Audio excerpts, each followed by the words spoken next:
when Amanda said, we want you to close out the Old Hickory TED Talk, my problem was, what hill am I going to die on? I think it's the biggest problem that people like us have. At some point, you've got to find a hill, and you've got to say, this is the hill that I'm going to die on. And the hill that I'm dying on is around talent development. And for yourself and others. Yes. I think it's the first responsibility that we have as a human being is to help other people and ourselves develop the talent that's inside of us. Hey, what's your problem? You have business problems? We have business solutions. Occasionally. Well, yeah, maybe.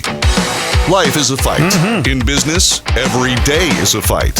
So, hey, what's your problem? Gosh, isn't that the truth? Life really is a fight. We can look at it that way. Some people might say it's negative, but at the same time, it is what it is. Once you embrace the fight, you can find the positive.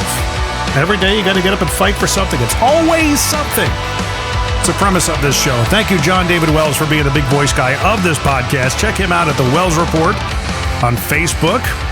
This is a Middle Tennessee business podcast where we talk to Middle Tennessee business owners and professionals about the one thing, because it's always something. This is a video and audio podcast. Check us out at whatsyourproblempodcast.com for all the different links and all that stuff. We are going for 10,000 average downloads for 2023, probably going into 2024. It's going to take a while. So if you could rate, share, review, all that fun stuff, and send it out to your friends, that would be wonderful. I am your host, Jim McCarthy, with JimMcCarthyVoiceovers.com, and today we've got a wonderful guest that is speaking at an upcoming event, the Old Hickory TED Talk. Old Hickory TED Talk, TEDx Old Hickory. Colby Jubenville, right? You got it right the first time. Nice. Gotta love it when you get the name right out the gate. Well, I mean, and you know, life is a fight. I mean, it takes me back to the good old days. You got to fight for your right to party. That's what we grew up saying. I know. Right? You're a child of the 80s. Amen, for sure. brother. Aren't we all? So we have to be. The good old days. The good old days. What a great album that was, too. I was thinking about it the other day. I really need to go back and listen to that first Beastie Boys album. Where were you the first time you heard that? You know, it's one of those moments. I think about the first time that I heard Sweet Child of Mine, and I can tell you I was in Patrick Christmas's 1982 Honda Prelude coming back from football practice at St. Paul's in Mobile, and it was 102 degrees. Oh, my goodness. And I heard that song for the first time drinking an icy after a football practice, and it took me to a place that I never even dreamed possible. It's funny. So, before we get into everything with Mr. Colby over here, we're going to do something that we call, as usual, the Dad Joke Challenge. Got music and everything. This is fun. Yeah, I try to make it fun. I mean, even dad jokes. Dad jokes, you know, they're grown-tastic. And the guy who writes these things he's the author of 3 books, I believe, on Amazon called Grown-tastic Dad Jokes. His name is Ed Fox. He is the owner of Trade Bank of Nashville and Wichita. Okay. And if you're a business that has services or languishing products on the shelf, maybe things are slowing down a bit, you can still take advantage of a trade network with Trade Bank and use, because sometimes barter is smarter. So if you have these products that are just sitting there and you just want to move them, right? For what they cost you, you can get services for full dollar value. You do this well. Sense. Thank you. Very well. And I don't really, it took me a while to wrap my head around his business, but now I kind of get it. So. Barter is smarter. Barter is smarter. Mr. Ed Fox, all the details are in the description. Okay, here we go. Dad Joke Challenge underway. Joke 1. So why do cows have hooves instead of feet? Because they lactose. Now, I will tell you that Ed strategically places these jokes so they get funnier as we go along. That was, I am a dad, so I'm right. susceptible to these kinds of jokes. It really does kind of resonate with us for some reason. Mm-hmm. We go with the joy, right? What's the difference between an etymologist and an entomologist? An etymologist would know the difference. That's pretty funny. I mean, to bring philosophy into the show's I tell you, pretty freaking good. crazy. That. Joke number 3. Okay. The other day, my friend was telling me that I didn't understand what irony meant, which was ironic because we were standing at a bus stop at the time. I have to think about that one. I don't really get it. But that, I mean, I was in radio for 18 years. Yeah, It just says to my intellect. There we go. Yeah, Joke number 4. that tests me as well. What do you get when you cross a joke with a rhetorical question? Nothing. In and of itself is the joke. Oh, my gosh. Well done. Yes. Well done. That took a second as well. Yeah, I'm still struggling with the bus. A man tried to sell me the coffin the other day. I told him that's the last thing I need. Yes, that and education. My goodness. Like an actual formal education, you think? Yes. Are you of the mindset that we're kind of beyond the... Well, there's 2 things that we pay for that we don't want, a coffin and an education. Oh, gosh. Well, we get the education whether we like it or not. We can go and pursue it. You will get it at some point. Yes. Life is unforgiving that way. It really is sometimes. So there you go. There's the Dad Joke Challenge, once again brought to you by Mr. Ed Fox and Trade Bank. Check him out. All the details are in the description if that's something that you want to look into. It's just for networking purposes. Yeah. You can actually network with other businesses, which I actually have to dive in and do. But, for my voiceover services, that's what I use it for. There you go. So, well, here we go. Off we go on to the episode of Mr. Colby. We are going to, and I know this is the first time you and I are meeting, so forgive me. I've got all your stuff here on the laptop. We're good. And for the past 13 years, it seems, man, you've done a lot. I've done a lot. 2010, you were the Nashville Business Journal's 40 Under 40. You were a member of that fraternity. I am. You wrote a book that I've heard of before. I can't remember how I heard of it, but I've heard of Zebras and Cheetahs. Yeah. Published by Wiley. Yeah. Got lucky. You're a recipient of the YP Nashville Impact Award. You received the St. Paul's Episcopal School's Distinguished Alumni Award in 2015. Called St. Paul's the Womb of Greatness. We'll talk about that. Secured a generous private gift to to underwrite MTSU's CBHS Center for Student Coaching and Success.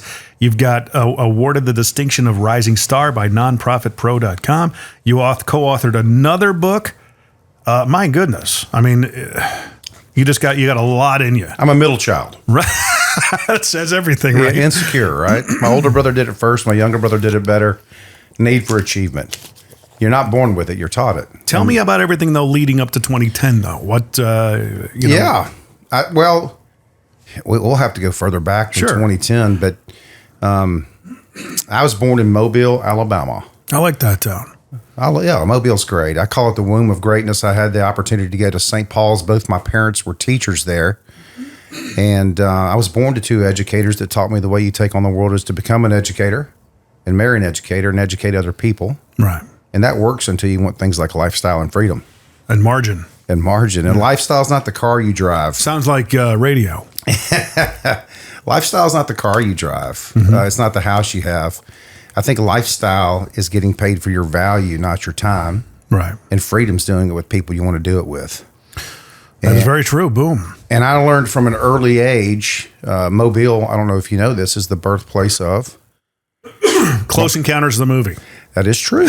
That is true.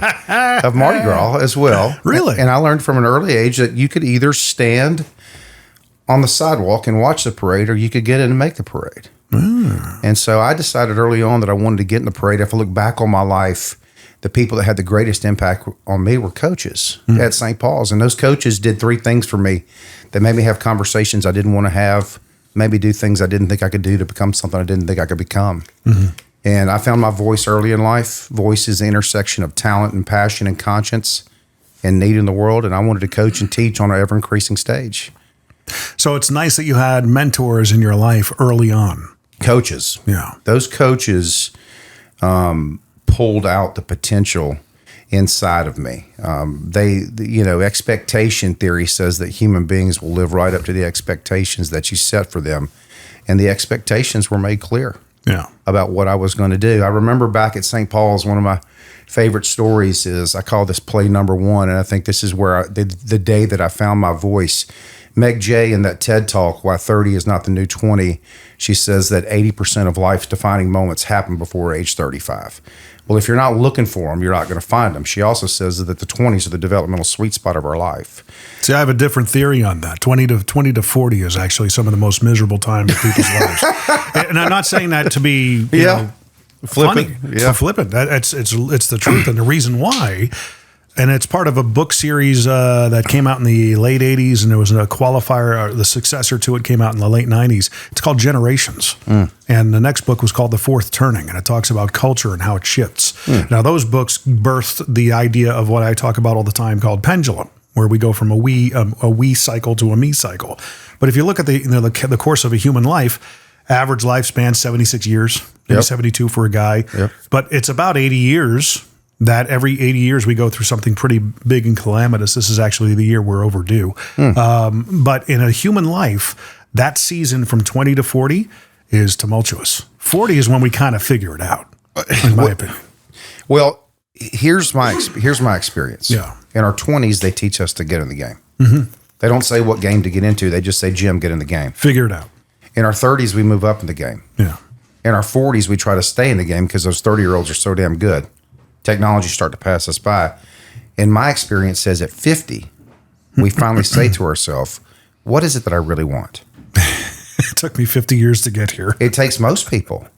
And what happened to me, I think because of birth order, because of who I was born to, because of environment, because of the expectations that were put on me, I knew what I wanted from a very early age, and I wanted to coach and teach on an ever-increasing stage. And so I'm in this gym at St. Paul's in Mobile, Alabama, and I was a coach of an intramural league. And my little brother, Zach, was the only kid on the team that could play, could dribble the ball. And so we'd have 30-minute practices. Every Saturday were games. Saturday mornings, I'd dress up like I was Pat Riley or, one of these great basketball coaches from the NBA. Yeah. And I'd lay in bed and I'd think about, how can I win this game? The scores of these games were like 4-2, 6-4. And so I thought to myself, as I laid there in bed with that Larry Bird three-peat poster above me, I said to myself, what if I called a play and we called it number one, and Zach would dribble down, he'd hold up the number one, and the kids would set up on the blocks. These are fifth and sixth graders. And I said, when Zach holds up the number one, he's dribbling the ball, y'all run up into the stands and give your parents a hug. And they're just kind of looking at me because this is a man-to-man league and you have to play man-to-man defense. And so we tell little kids in fifth and sixth grade, the way we tell them to play defense is you go where they go. So I'm thinking if I hold up the number one, they run up into the stands, they'll follow them. Zach is one-on-one with the guy in front of him. He can jab step to the left and lay it up and win the game with a layup. Comes down, holds up number one. Kids go run in the stands. Other kids follow him. Parents are laughing. He jab steps, lays it in. We win the game. Coach Santoli, my basketball. You can only really do that once a game. Well, it was once a season. Once a season. Coach Santoli, my basketball coach, he came over and he put his arm around me. And he said, this is the moment for me. There where I said I wanted to coach and teach on an ever-increasing stage. He came and put his arm around me. He goes, you're going to be a great coach one day, just not today. That's an illegal play, and I'm waving the basket. But you thought outside the box. So here, yes, there's so much foreshadowing of that one moment for me in the rest of my life that leads me up to 2010 and the trajectory that I have today. But what he did was affirm and validate the worth and potential in me in such a way that I said, I can do this on my own. And I think that's the opportunity that we have in coaching. That $1 million gift that you referenced from John Floyd and the John Floyd Foundation is towards the Center for Student Coaching and Success, which is built to do one thing, help students become gainfully employed in their chosen career path prior to walking across the stage at graduation. Right. These things, Jim, are not hard. Helping 20-year-olds is not hard. You just have to be intentional about it. If they're open to receive. That's the biggest problem with coaching is the fact that you can coach people, but whether or not they take the information and run with it. I think we live in a world today where people are starved for someone to show them the way. Oh, yeah. Here's the challenge. Most people can't. Right. And these kids are so sophisticated. When you and I were growing up, if there was one opportunity on the table, we were taking it. and we were not looking back. Right. These kids have grown up with such prosperity, such technology, that they don't even think that is the one opportunity. They think, hey, the next opportunity is right behind it and it'll be even better. Right. That's what they've been conditioned to believe. Yeah. Well, what's the 4 cycles of humanity? That hard times create strong men men create good times create weak men create hard times. It's beautiful. And that's basically, we're kind of transitioning into that Weak men, hard stage. times. Yeah. Yeah. Yeah. I mean, you can look at culture right now and say, man, we really do have it too good. If we're making problems out of the things that we think are problems, you know. And then multiply that in Middle Tennessee, Oh, yeah. where a house has tripled in equity Oh, yeah. in 3 and 4 years and 5 years and 6 years. And it's because we're in a little bit of our own insulated bubble for real estate, with everybody, you know, the entire country moving here pretty much. Yep. The entire state of California. Yeah, we're full. Tennessee's full. We are. I mean, actually, we're kind of not. We're concentrated in certain areas. I mean, it's, my goodness. But I mean, you know, getting into that, it's a lot of, for my kids, is my daughter is wanting to go to college, which is surprising, because we never impressed that upon her. I was able to make a decent living without it. Back in a time where it was foisted upon me, guidance counselors were all about it, and it was Get in the game. get in the game. But What's everybody else doing? But they didn't paint the picture of the entire spectrum of the games. Well, sure. You know, Yeah. Hey, you could play football and basketball, but you know, hey, hockey's not a bad choice, or baseball or something like that. I was never really.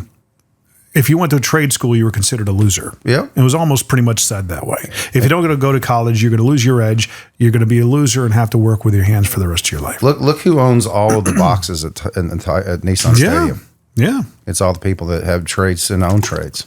That didn't dawn on me until I got into the trades. I was in an electrical trade. And the guy I was working with was about a year or two older than me, making 40, 45 grand a year. That was unheard of to me. Yeah. That was unheard of. I was like, oh my gosh, I'd love to make that kind of money. Yeah. And he's like, yeah, and I have no debt.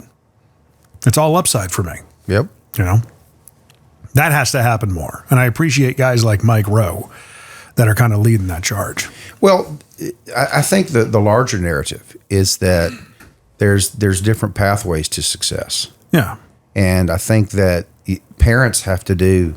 There's different definitions of success. Absolutely. So the success can be defined as, athletes call success picking yourself up off the ground just one more time. Right. We're taught that success is the expansion of an achieving of worthy goals. My definition of success is Thoreau's definition of success. And I was driving down the road and I used to listen to, ironically, success CDs. Mm-hmm. And I had this one CD and I pulled over and I memorized it. But the definition of Thoreau's of Thoreau and how he sees success is to advance confidently in the direction of one's dream and to endeavor to live a life that only you can imagine, where you'll find uncommon success in common hour. Let's break that down. To advance confidently in the direction of your own dream, the very first thing you have to do is have a dream.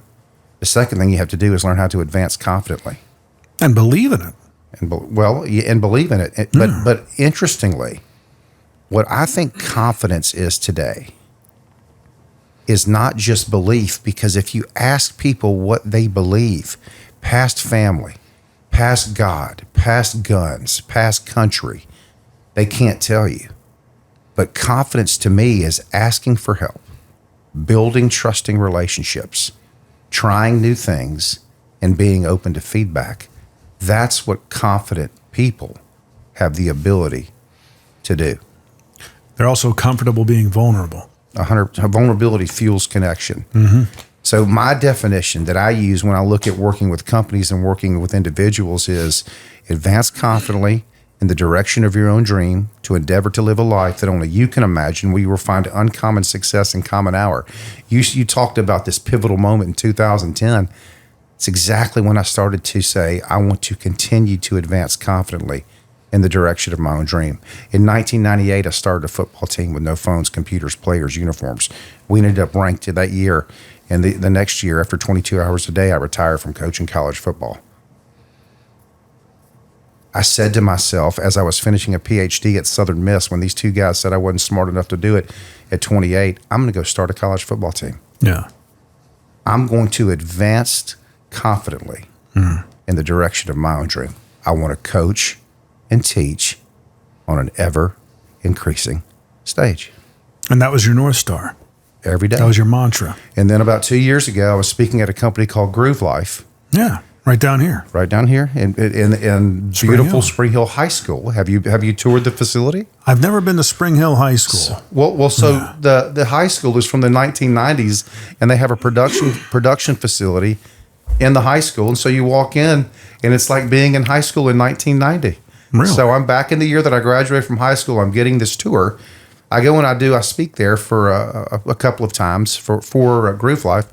And this woman comes up to me and she's in tears and she said, I want you to know I'm going through a divorce and the things that you have said are going to help me get through that. Nice. And I said to myself, I no longer want to coach and teach on an ever increasing stage. I don't care about the increasing stage anymore. What I care about is deeper relationships, greater impact. And that's where I am today. Mm-hmm. So now I'm going to do this TED Talk, Old Hickory, TEDx. Yeah. And the name of the TED Talk is Because of You, My Life is Better. Very cool. So now we've just come full circle. Shout out to Amanda Banks, Mrs. Amanda Banks, who's been on this podcast a few episodes ago. So she's quarterbacking. She does a great job and keeping all those people like me on task and on time, and really took a chance. You know, she had her own TED Talk. Mm-hmm. And said, hey, I like this so much that I'm going to go and get a license and I'm going to build a platform and do it. Take a risk. I think it's going to pay off. I mean, it's such a well-known brand. Yeah. In the business influencer space. She's got great insight for what she wants to do with it. I think there's some great speakers there. I think it's going to be a place where people share their unique perspective, education, and experience. I'm excited about it. What I like about you so far is the fact that you have the battle scars. You've got. Oh man, do I? That's the thing that enables and gives you the license to be a coach, to speak into people's lives. There's so many coaches. It's such a saturated space now. Yeah. That I see guys that I just want to get up and speak. Well, you know what? What are you speaking on? What have you done? Yeah. You know, I mean, it's other than build a coaching business or anything like that. You don't. It's the battle scars are lacking. There's a guy, you know, Steve Sims. Does that ring a bell? He wrote a book called Blue Fishing, and he constantly just is on Facebook. Look, if you don't have the battle scars, stop. Stop saying this. There's no fake it till you make it. People know. Yeah. If you're faking it. Yeah. You know. Yeah, I love that. It's true. I mean, I look back on my life and there's so many moments that give you the opportunity to get that kind of to go through that kind of struggle. Yeah, struggle helps us think better, helps us communicate better, helps make better decisions. Well, it's when your back is against the wall. My pivotal year is 2016. My back was against the wall. I had to make stuff happen. I tell this story a lot. I came home from my last job after learning I didn't have it anymore with one paycheck to go. Yep. Called my wife. Mind you, 3 years prior to that, I was wanting to step out on my own, but I needed to have a season to learn. And I say that the car business was my college. It was the greatest educational experience of my life thus far. Yeah. And it taught me a lot about a lot of different things, especially with the brands that I sold. Yeah. I sold Mercedes for a number of years and Honda for a season. And after that experience and working for another firm, I was coming home. My wife, I found the power of just making a mental commitment.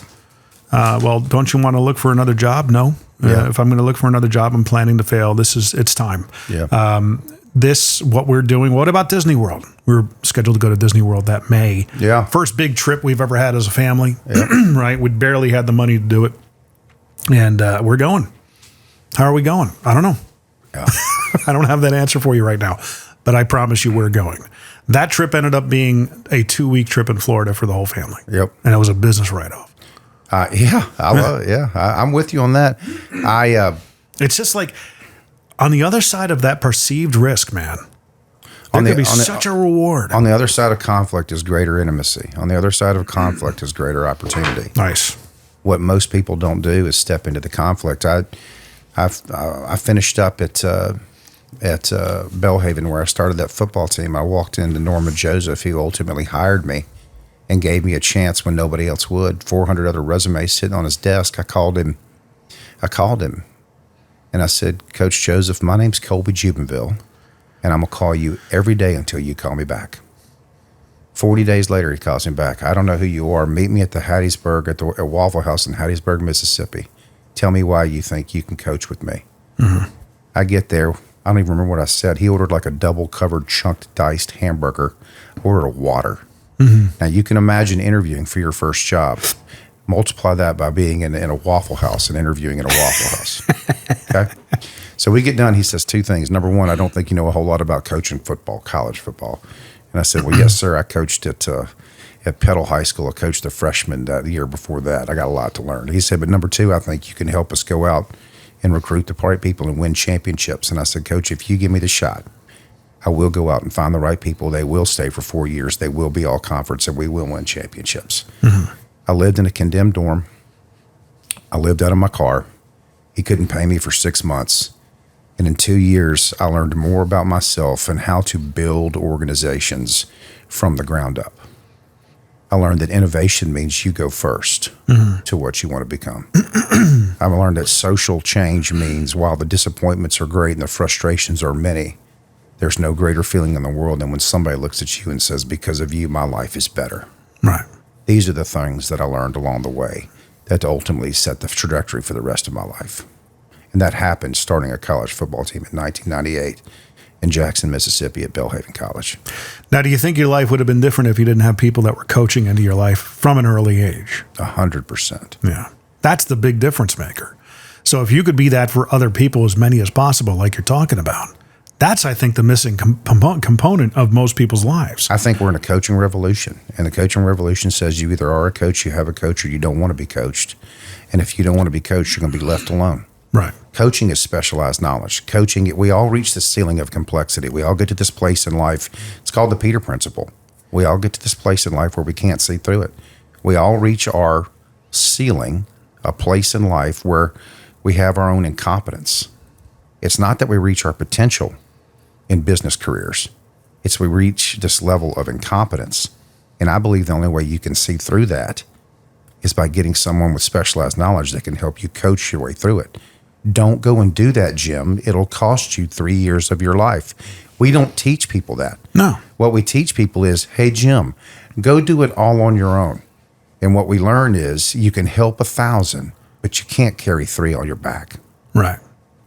Well, that kind of goes to the saying, the notion of some people just have to learn the hard way. Yeah. I was one of those people. My father will tell you that, and even though he passed in 06. But Jim, you always had to learn the hard way. Yeah. Hey, you don't touch the stove. Okay. Oh, I just wanted to see what your idea of hot was. Yeah, you and I are, hey, Colby, don't, my grandfather was putting a new furnace in. He removed the old furnace. He cut out the floor. He walked down to my room and he said, hey, Colby, I cut out the floor, the furnace, I'm removing it. Don't walk down the hallway. You'll fall through it. 5 minutes later, I'm screaming, Grandpa, where are you? I'm underneath the house. He starts laughing. Didn't I tell you to not walk down the hallway? He said, Colby, you know the one thing I love about you? And I said, no, sir. And he goes, you always keep it in your own world. Yeah. And I have my whole life. And I've never let other people detract me, impede me, stop me from doing what I want to do. In this day, we are in you are so spot on with the coaching revolution. I mean, there's no excuse to find the help you desperately seek or have people speak into your life. They don't have to be in your life. I mean, there's a multitude of podcasts that you can marinate. I call it marinating your mind in good stuff. Mm-hmm. You can marinate. You have the choice of what to marinate your mind in. It could be politics. It could be getting in the mix on Facebook with stupid threads that go nowhere and you're not changing anybody's mind. Yeah. I had somebody that actually did that. All she did all day was get into political arguments on Facebook, and I was face to face with her and I said, look, I'm genuinely curious and I'm not trying to be catty or anything or flippant. What do you get out of that? Yeah. She goes, well, I feel like I'm planting seeds and changing it. I said, I don't think you are. No. I really don't. Because you're coming across like, you know it all. And whenever somebody disagrees with you, you're flippant. You kind of blow them off and you're somewhat insulting. So is that it? Is that your charge, your release, so to speak? Yeah. What do you get out of this? There's no purpose or end game to that? You know, Clapping with one hand. You know, I've been coaching and teaching for a long time, and here's what I've realized: we all have a narrative that's either written for us or by us, and if you don't understand your narrative, you can't change. And if somebody doesn't understand your narrative, they can't help you change. Narrative looks like this: experiences become your story, story becomes your identity, identity becomes your behavior, behavior becomes your outcome. Amen. So it starts with these experiences that we have. Well, if I look back on my life, my brother Brady beat the hell out of me almost every day of my life. He goes to Rhodes and play football. I go to Millsaps and play football. He goes to Rhodes, and the president or the vice president, whoever might be, told my parents, hey, you know, we want Colby, but we can't have another 4 years of a Jubenville at this university. So he's going to have to find somewhere else to go. Going to Millsaps College single-handedly changed my life. It's a small liberal arts school in Jackson, Mississippi. To graduate, you have to go through oral comprehensive exams. Mm-hmm. I wasn't smart enough to ask what you had to do to graduate. If I did, I would have never gone to Millsaps College. We get to the end. I played football, good football player, all conference, maybe a little second team all conference if my ego gets in the way there. And we get to the end, and this girl in one of my classes, I majored in history. It was the only class that I made a C in. My first semester, I made Fs and everything else. Mm-hmm. And she said, have you signed up for these oral comps? I said, I'm not signing up for these oral comps. I'm not doing that. I'm graduating. She said, no, you have to sign up and take them. So I wait till the end. Charles Salas, who's written all these books on the Old South, says, Colby, have you signed up for these comps? I sign up for them. I don't study for them. I go in there. Every question is around whiskey. It's the foremost experts of the Old South, the New South, Arab-Israeli conflict, the Great Depression. Can you tell us about the whiskey tax? Can you tell us about whiskey and the colonization of America? Every question's about whiskey, saying, hey, Colby, we know that you partied at the Kappa Sig House, and we're going to make sure you earn it here. Mm-hmm. 4.5 hours, I fail. Call my mom in tears. The only person you can call. My mom's an educator, teacher, coach. She said, you failed that. Yep. Did you prepare? No. Think you should? Yep. Mom, I'm coming home. I'm going to South Alabama. Colby, you've paid your entire way there.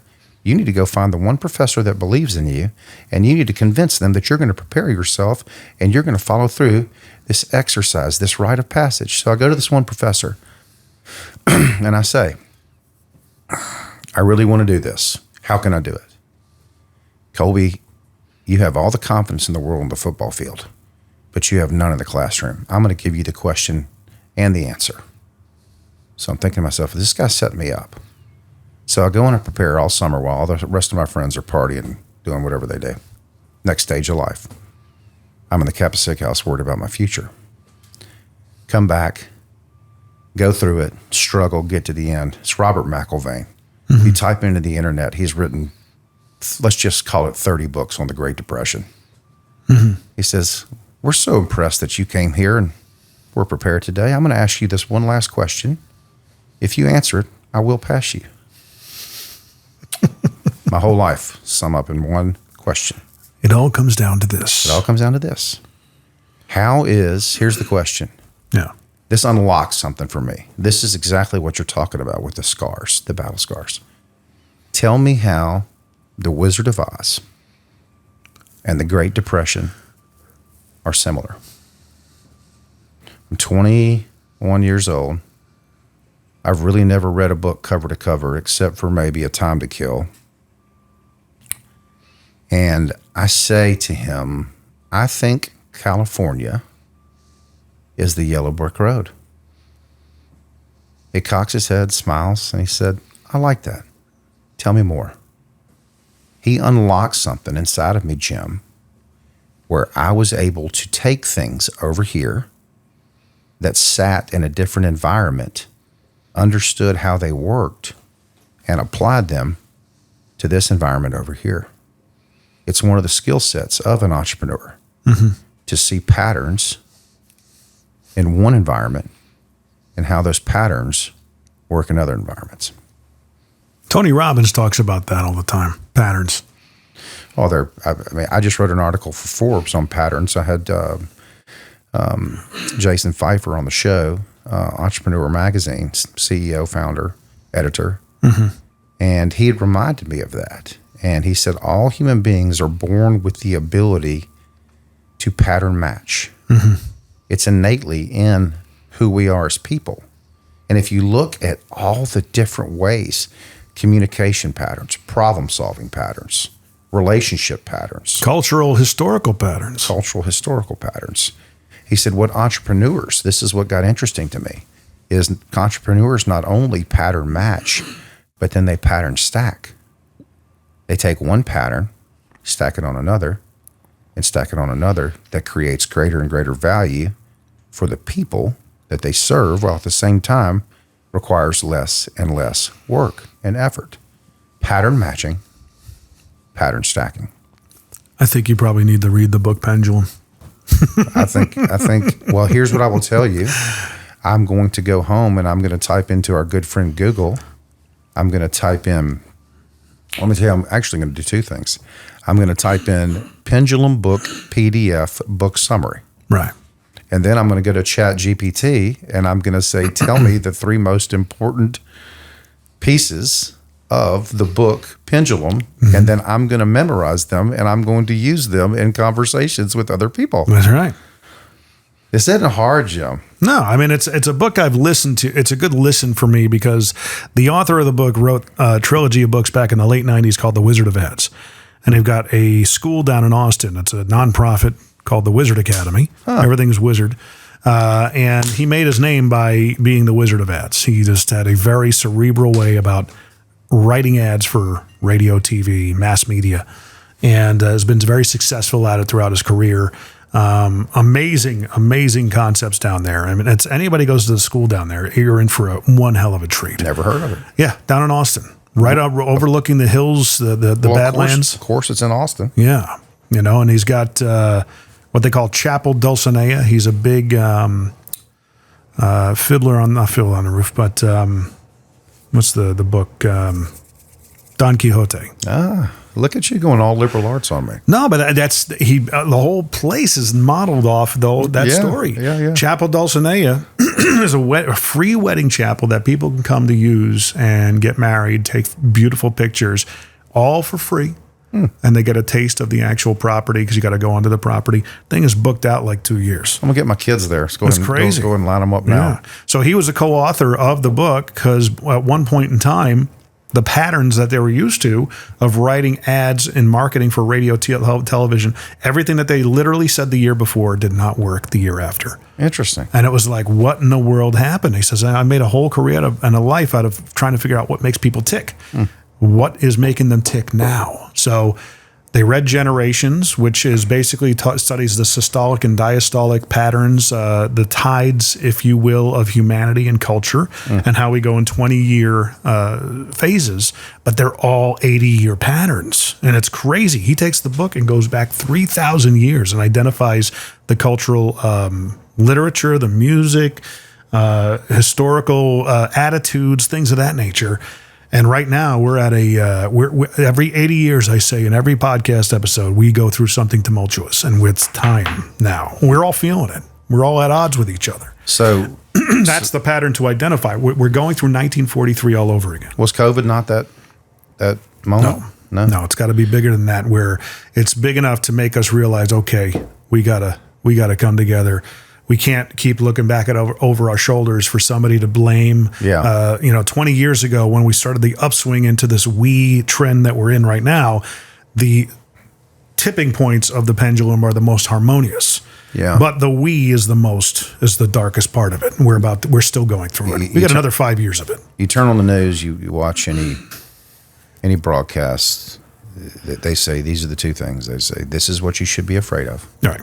And this is who you should blame. Right. And eventually the public has to get to a point where they reject all of that. That's right. And I think we're getting there. My kids, I can see a definite nuance towards they're starting to reject all the stuff.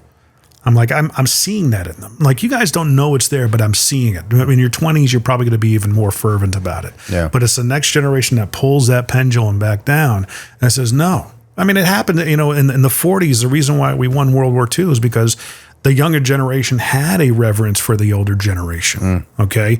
That flipped in Vietnam. There wasn't much reverence. People didn't know why we were fighting Vietnam. Okay, why are we doing this? It's like the Ukrainians, the Russians that are going to the Ukraine. Those soldiers have no idea why they're doing what they're doing.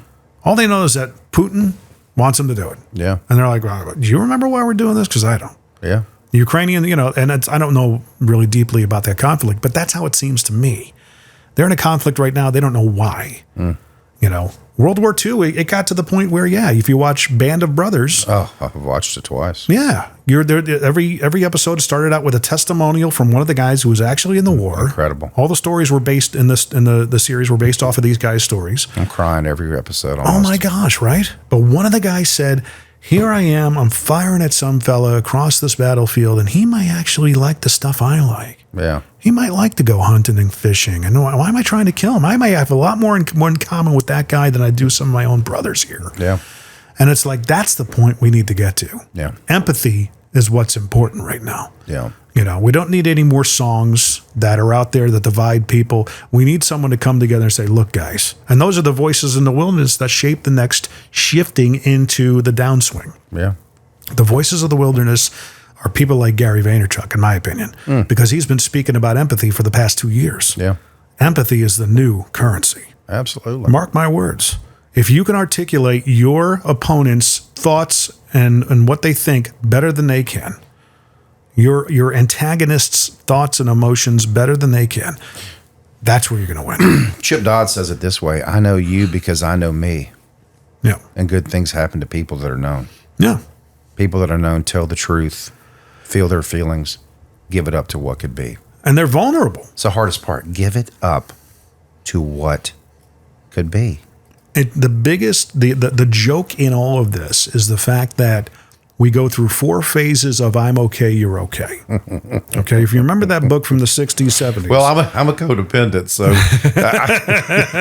But there's 4 seasons of that. There's I'm okay, Yep. I'm not okay, Oh, you're yeah, okay. yeah, I'm not yeah. okay, you're not okay. No, you make me laugh because I remember. Right, I'm okay, I have to you're ask not okay. people, am I okay? Right. But that's the season we're in right now is I'm okay, you're not okay. Yeah, That's the yeah. general consensus. Yeah.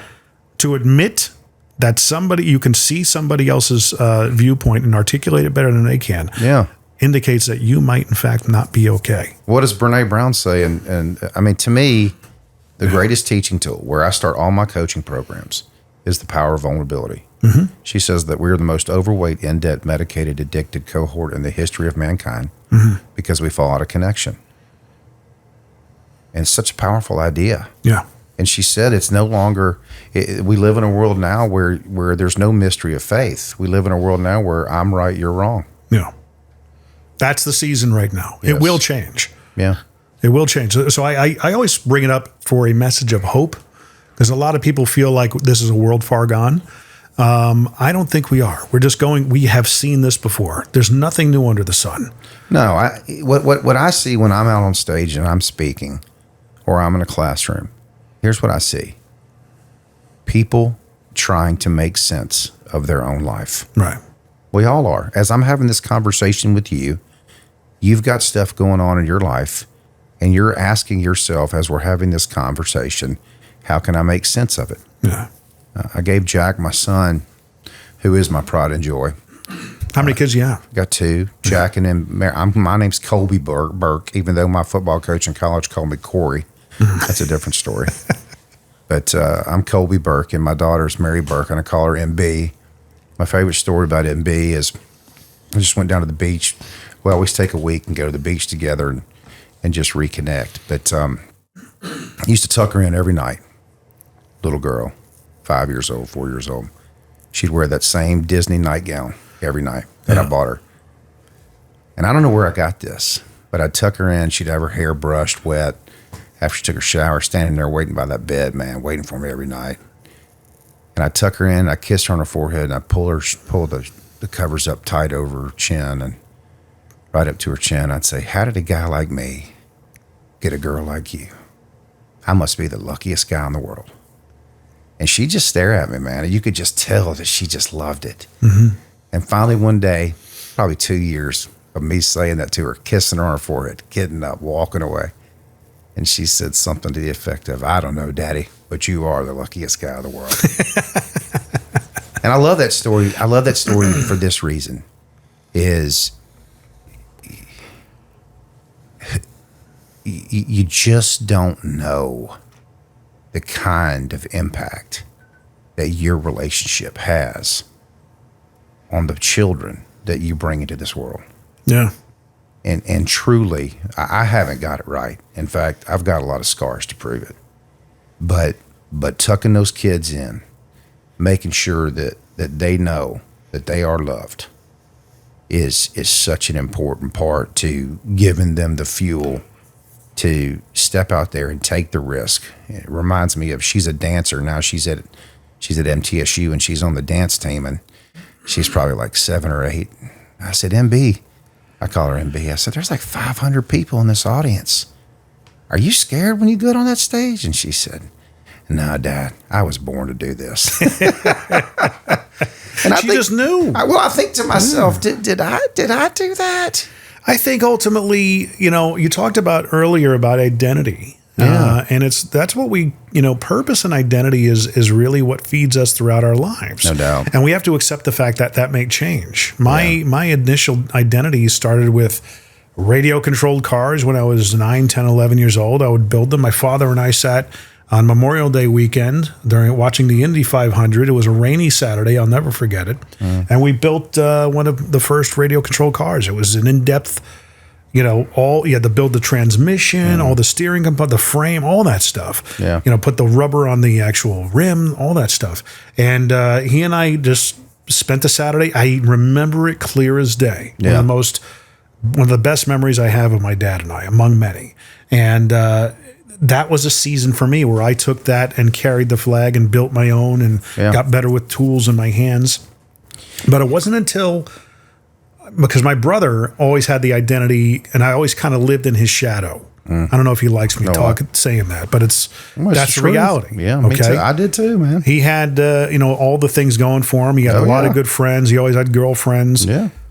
Typically, where there were dogs, I don't know why he always picked them. He was a good-looking guy, but he always went with the ones, whatever, to each his own. And he ended up, he was a piano player since he's 6, 7 years old, and still plays today. That was his identity. Yeah. That was his identity. I didn't have that kind of an identity that resonated with people. Yeah. RC cars, kind of geeky. Not exactly win over the chicks, let's just put it that way. Yeah, yeah. And it wasn't until, I always told my mom, I'm a drummer, okay? Oh, really? Yeah. Okay. I was maybe 7 or 8 years old. MTV started coming around. You talked about the first music that you were exposed. For me, it was 1984 Van Halen. Oh. And I just, take me back. Buddy, it off to the races. So I always knew at that point, 7, 8 years old, I want to be a drummer. Yeah. Mom, I want a set of drums. Okay. They got me a saxophone. And I'm like, God, yeah. Okay. Why? Why'd you do that? Well, because, the noise. Oh, yeah, because a saxophone doesn't make squeaks or noise or anything, for crying out loud. Did you play it? I did for about 6 months, and it wasn't me. It wasn't my thing. So a couple of years later, they finally succumbed and got me my first drum kit, and it Fish to Water. First song I played was Jump. Come on. Yeah. And I played it just how I imagined playing it. Perfectly. I love it. And, my mom's like, oh, it's so loud. I said, but does it sound good? And you close the door. Oh, yeah, I still play. There you go. And but that was my identity. Yeah. That served, I look back at that time in my life and realize that's what gave me external validation. Yeah, man. It certainly wasn't school. Now, you say noise, and it takes me, and you talk about the relationship with your dad. Yeah. And I think about, Wayne Williams, my dad decided that he was going to roll on when I was 1, and Wayne Williams entered my life. Yeah. And married my mom, and they're still married today, 50 years later. And I call what I went through the Wayne Williams School for Better Living and Better People. Yeah. This dude invested in me. I never saw him have a bad day. I never saw him get mad. And there's a whole lot of reasons why he should have gotten mad at me. Sure. But let me just share with you when I think about, you took me back to a place when you said identity. So we moved down to Tut Hill Lane, 635 Tut Hill Lane in Mobile. We moved from Hathaway. And moving from Hathaway to Tut Hill was a big deal. and it was up on a hill, and the grass was about 4 feet high, 3 feet high. At least it felt like it. Maybe it was 2 feet, and I'm remembering from 40 years ago, 35 years ago. He bought a manual mower. He showed me how to put it together. He showed me how to sharpen the blade. Yeah. And he showed me how to cut it. And if you've ever used one of those mowers, it creates a smell that there's no gas, and it's so fresh, and the trimmings are so fine.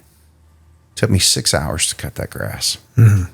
Came out, walked in, drinking water from the hose, back like we used to. And I said, "Hey, Dad, why do you make me use a manual mower when everybody else in the neighborhood has a gas mower?" He never looks up. He's reading the magazine. Never looks up. "I don't like the noise." That's what he says to me. So I turn around, I walk off, and I stop two steps, and I turn back around and I go, "You're inside." And he said, "Yeah, I can still hear it." I go back and I cut that grass all summer. He waits to the end of the summer, comes out, says, "Hey, been thinking about that question you asked me about why the manual mower. You want to go down to Sears? They have these things, self-propelled mowers, gas mowers. You can pick out whatever you want. You've saved up enough money, you can buy one. In fact, you can buy one and then you can start knocking on these doors all up and down Tut Hill Lane, and you can see if they can cut their grass." I cut that grass. I bought the most expensive mower I could. Mm-hmm. I cut that grass in about 12 minutes without any effort. Yeah. I started at the top of Tut Hill Lane. I started knocking on every door. Hard skill number 1, cutting grass. Hard skill number 2, knocking on doors. What have I been doing my entire life? Cutting grass, basics, chopping wood, carrying water, knocking on doors. He knew what he was doing. Yeah. And then I met a good friend of mine named Jason Gully. And here's what he said to me. "What your dad taught you is what the Marines taught me. To learn how to contribute in a subordinate way." This is a powerful idea. Mm-hmm. It doesn't mean that you're less than. Before you can be a great number 1, you got to be a great number 2. You can't be a great number 1 until you're a great number 2. Before you're a great number 2, you got to be a great number 3. He taught me how to contribute in a subordinate way that set the foundation for the rest of my life. The reason that I could walk in to Norman Joseph and tell him, "I will be a part of this football program that will add value to you," is I knew how to contribute in a subordinate way and continue to get better. Do you know that Norman gave me $3,000 of his own money in my first year and said, "I want you to go meet Larry Zierlein and J.B. Grimes. I want you to tell them that I sent you. I want you to go out there and learn offensive line, and I want you to come back, and I want you to be the best offensive line coach in the country." That's what he hired me to do. Right. I go there, just like at Millsaps, unpacking of the mind, unleashing of it, the one question. J.B. Grimes, Texas A&M short game, the master of the short game. Larry Zierlein, the father of the modern stretch play. We came back and broke records and beat schools that had 100 years of football because of the offensive line play. Yeah. That I ultimately was part of, because he made an investment in me and said, "I'm going to invest in you, and you go and do it." Well, you came with an attitude of service and value. What's in it for him rather than you. And the confidence, you actually assumed the sale. Going to get better every day. You assumed the sale going into that meeting. I was going to get it. Yeah. That's the story of my Vegas, when I got the job in Vegas. I was not fed up, but I was ready to move from where I was in Connecticut. I always knew I wasn't going to stay there. Yeah. And it came down to WBAB in Long Island and KXNT in Las Vegas. And I talked to both people. I had a lot more to learn about negotiation tactics, but that's a whole nother story. Sure. My boss to be in Vegas, they weren't going to fly me out, but I discovered, he says, I'm actually coming out to New York for a convention. I said, oh yeah, okay. How about I meet you? He goes, would you do that? I said, absolutely. I'll come down. I'll drive down. Yeah. It's only an hour away. And I did it on one Saturday or a Sunday. It took the time. Took me a good, 3/4 of a day to go meet him. And I actually took an incentive, and I took I was motivated to recreate my demo. He already heard one iteration of what I could do. Can you do it now? What's that? The demo. No, it's all produced and everything. Okay. It was a little bit. I just want to put you on the spot. So I happened to me the other day, actually. Somebody asked me to do Arnold Schwarzenegger impersonating Christopher Walken. Oh, wow. And I actually pulled it off. Okay.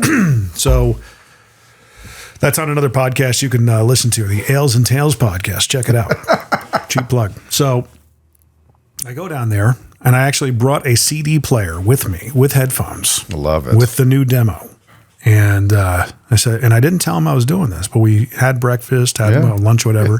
He had pulled that bad boy out. Had his afternoon guy with him, and got to meet everybody. And I said, oh, I got a treat for you. He goes, what's that? I said, I got another demo you can listen to. He goes, you're kidding. I go, nope. And this job is mine. Yeah, man. I'm coming to take what's mine. Yeah. And I got the call a week later. We'd like to make you an offer. Okay, great. Let's do it. Yeah, the only way, what's the takeaway of that story? In my mind, it's the same thing for me. I graduated from Millsaps College in 1994 with everything that I owned in the back of a Isuzu Trooper 2, 1986, blue and gold. And I went across the street to the Amoco station, called my dad. It's the only person you can call at that moment in life to wonder what you're going to do with the rest of your life. And I said, hey, Dad, I got this college degree. What am I supposed to do now? He starts laughing. He says, hold on, let me get your mother on the phone. Gets my mom on the phone. Colby. My mom's my cheerleader. Mom, stop. I'm talking to Dad. I got to get this figured out. I don't want to do it with the rest of my life. My dad said this. They say that they didn't say this, but they did. Yeah. He said, you got that college degree? The one from Millsaps? I said, yeah. He said, you got it with you? I said, Dad, I got everything I know in the back of a Isuzu Trooper 2. He said, go get it. Read it to me. I pull it out. Millsaps College, Jackson, Mississippi, Colby Jubenville, history. Mm-hmm. Read the whole thing. He said, man, that sounds really good. And we know you're going to be great. But quite frankly, we don't care what you do. Just don't come home. And he hung up the phone. And to your point about going there, I drove down to Hattiesburg, Mississippi.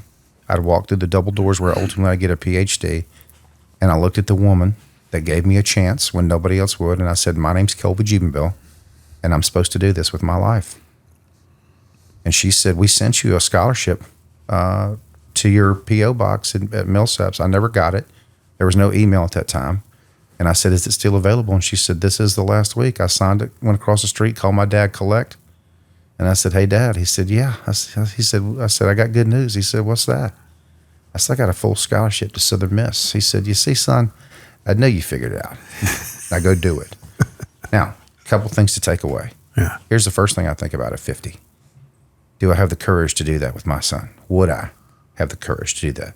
Because what they did do, too, by doing that, was create such anger inside of me that I was not going to stop until I did what I was supposed to do, which is coach and teach on an ever-increasing stage that leads to deeper relationships, greater impact. Makes a difference. Huge. And they could read you that well that they knew what would resonate with you. My parents were, so Evan Austell, a good friend of mine that lives in Nashville, when I got 40 under 40, he's like, man, I remember you in high school. I mean, I wouldn't characterize you as 40 under 40 material. And I said, hey, dude, did you have my parents in class? He goes, yeah. I said, what would you say about them? He goes, they don't play. And I said, I was around that all day, every day for 18 years. Yeah. It just took a little more time to get the light bulb to go off. We're going through those fun years of middle teenagedom with our kids at the moment. And I always have, with my son, with my daughters and stuff like that, I've just relentlessly taught self-awareness. Guys, I don't care what you do. I don't care if you go to college. It's the number one skill set. I want you to know who you are, and that's what your 20s are for. Yeah. If you fall on your face, if you fail, if you have to eat dirt, that's okay. Yep. That's the season of your life where you're supposed to do that. Yeah.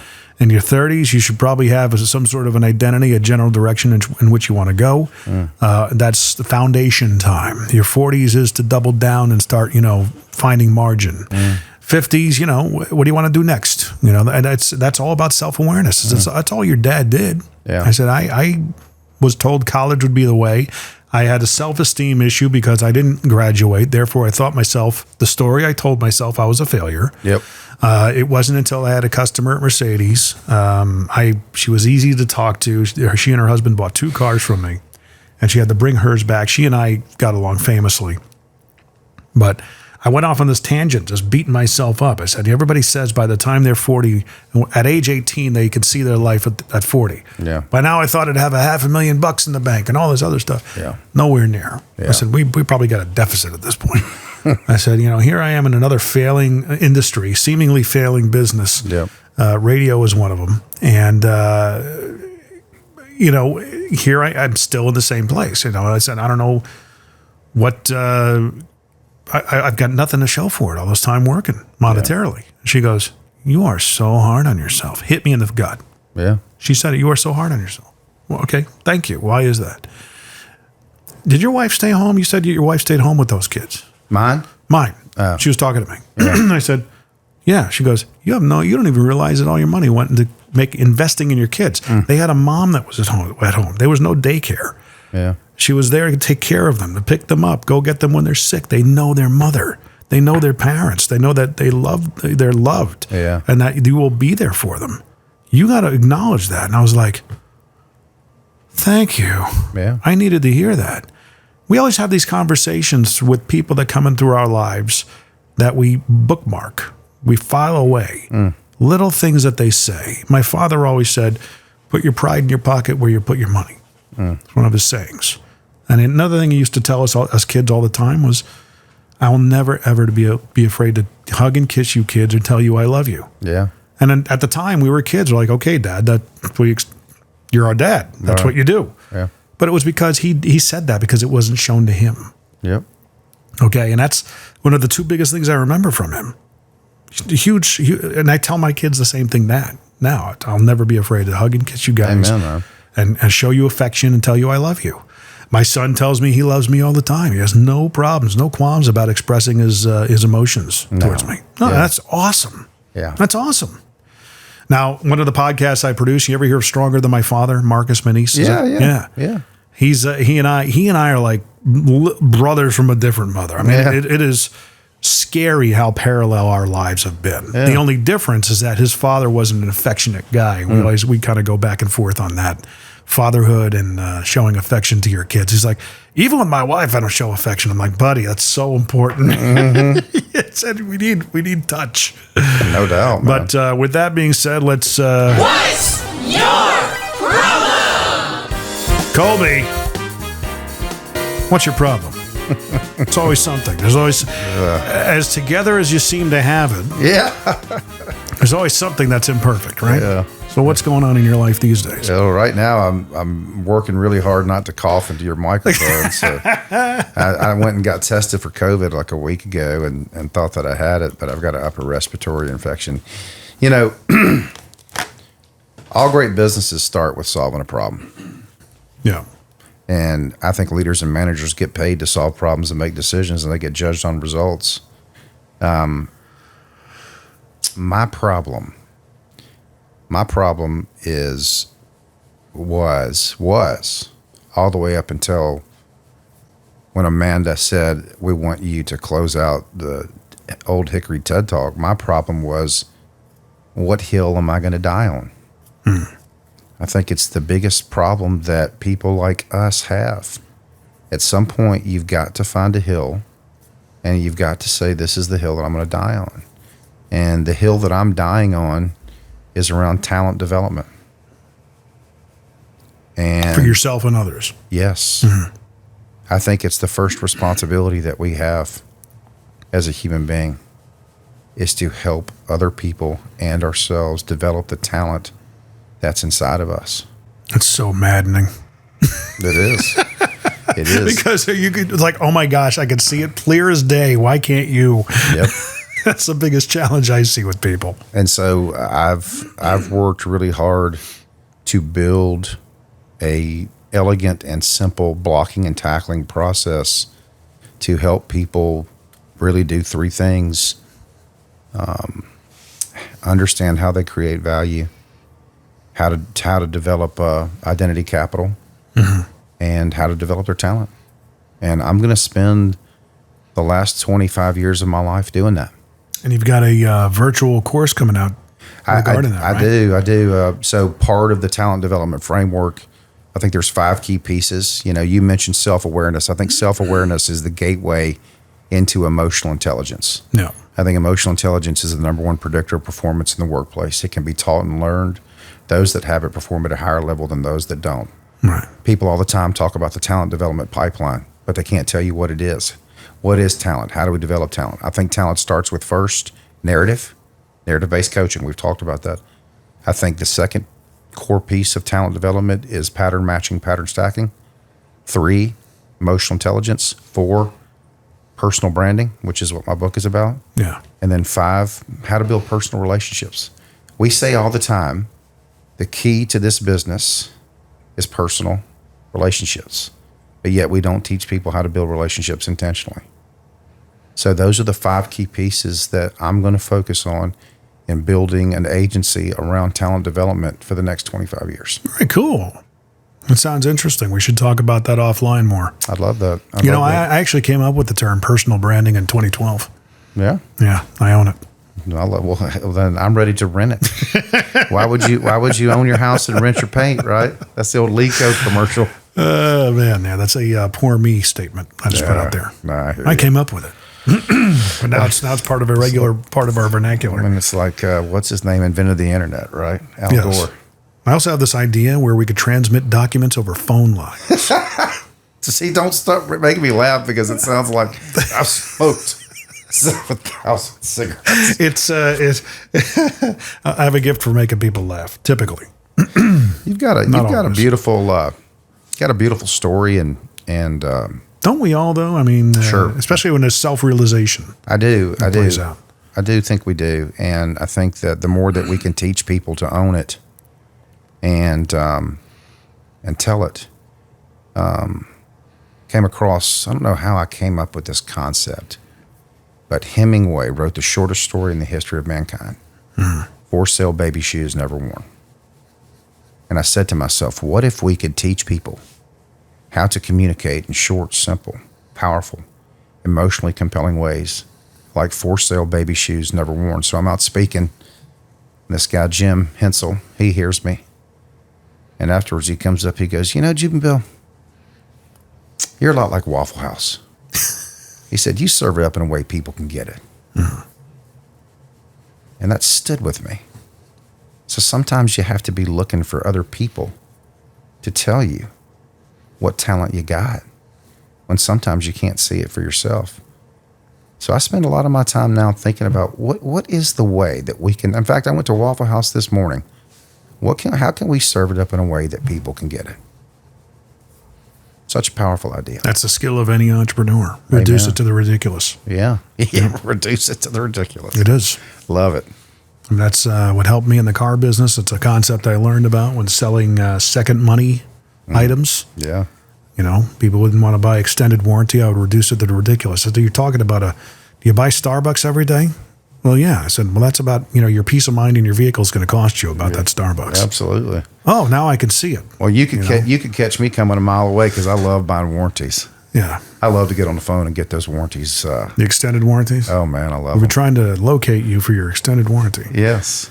Well, with that being said, the website, I'm looking at it right now, drjubenville.com. Yep. And is the website where they could find and follow you and all your different offerings and things of that nature. Articles, videos. Hire you to speak and coach. Would love it. Nice. Would love it. And with that being said, what'syourproblempodcast.com. Please check us out. Again, 10,000, our BHAG, our big, hairy, audacious goal is 10,000 average downloads per episode over an annualized basis. Would be nice. So if you can share it and tell people about it, if you know somebody you think needs to be on, reach out. Everything's right there. What'syourproblempodcast.com. Mr. Colby, wonderful to meet you and have you on, my friend. Hey, thanks for the opportunity. Appreciate what you do, and certainly we'll share the word and help grow the platform. Beautiful.